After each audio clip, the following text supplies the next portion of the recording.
Yang paling populer itu adalah penafsiran objektif atau frekuentif, ya, frekuentis. Satu lagi adalah Bayesian. Sebetulnya probability itu sendiri adalah cabang dari matematik.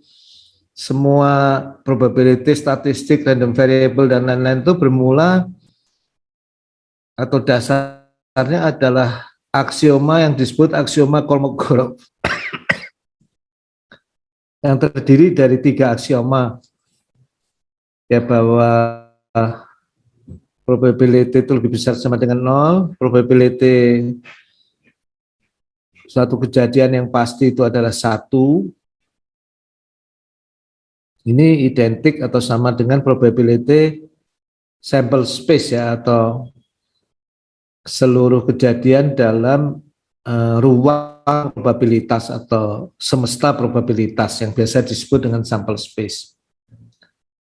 Terus aksioma yang ketiga adalah probability gabungan dari 2 event atau 2 kejadian yang mutually eksklusif, yang tidak memiliki elemen yang sama, adalah penjumlahan kedua probabilitas tersebut, ya, sifatnya aditif.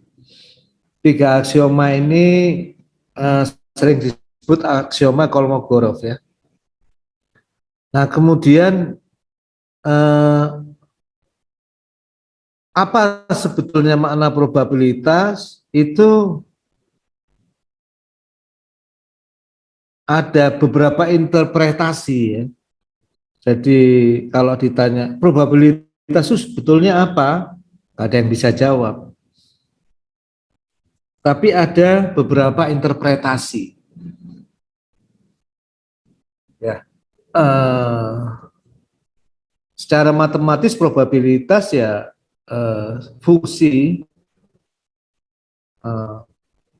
yang mengassign dari event atau kejadian, ya, kejadian tertentu yang menjadi himpunan bagian dari semesta probabilitas yang disebut sample space itu ke bilangan real antara 0 dan 1.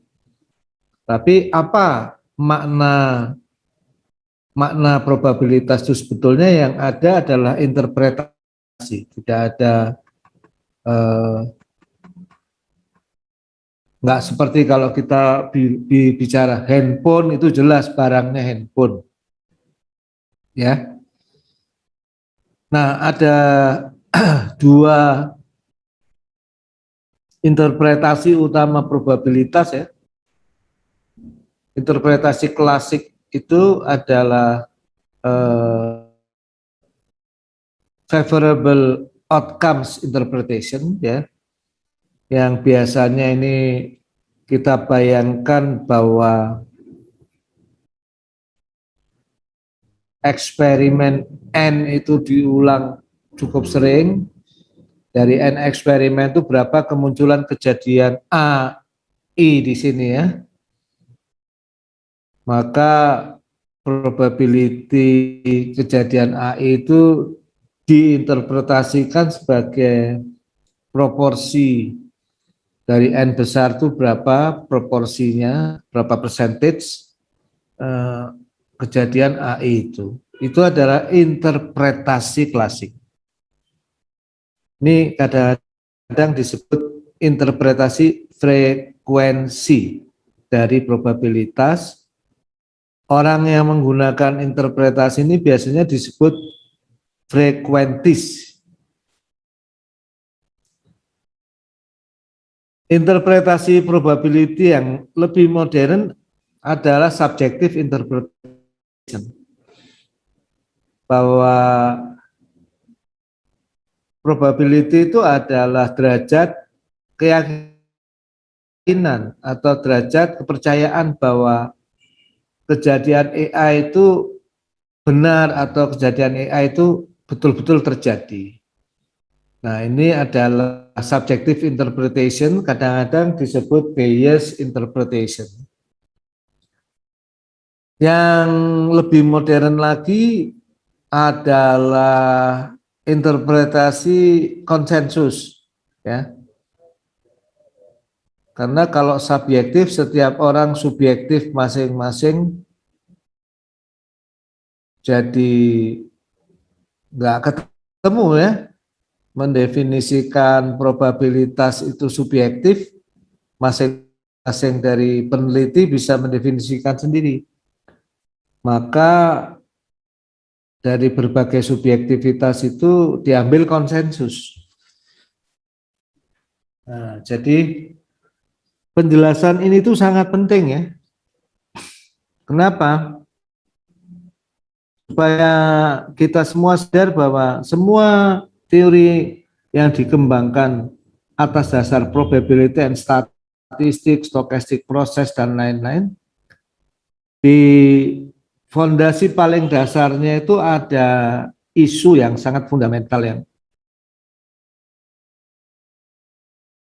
boleh dikata belum solve ya. Bahwa kita bisa bicara pola acak, fungsi distribusi Gaussian, white noise, dan lain-lain.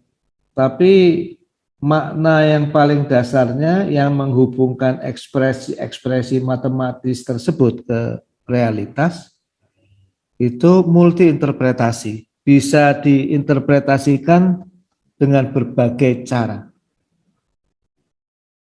Yang lebih menarik lagi, hampir semua, boleh dikata seluruh sains ya, itu mendasarkan dirinya berdasarkan data pengukuran empirik. Dan di setiap pengukuran, pengambilan kesimpulan dari data pengukuran empirik ke kesimpulan, itu hampir selalu digunakan kerangka kerja probability statistics. Artinya dalam setiap sains itu berpotensi di dalamnya itu tidak murni objektif dan tidak bisa diinterpretasikan secara tunggal. Ya, ini tentu untuk engineer biasanya sulit menerima kenyataan ini ya, kadang-kadang frustasi. Tapi sebetulnya tidak perlu seperti itu ya. Kalau kita lebih arif ya itulah batas pengetahuan manusia ya, tinggal kita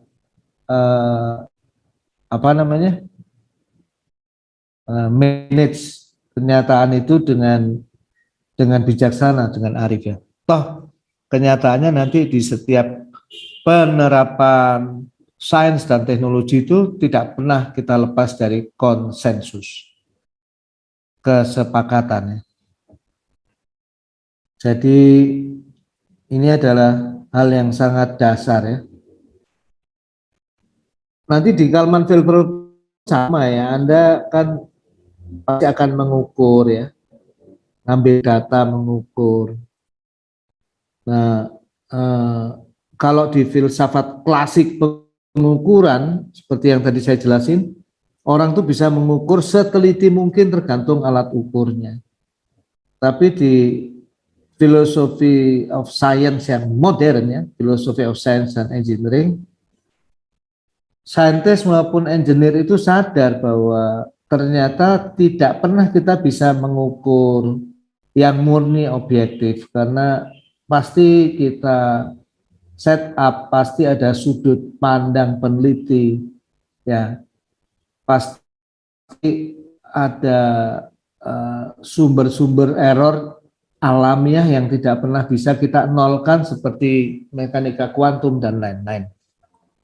Jadi basically ada tapal batas pengetahuan manusia, basically pengukuran itu juga tidak pernah bisa 100% objektif, 100% teliti. Ya, semuanya ada batas yang tidak bisa dilewati.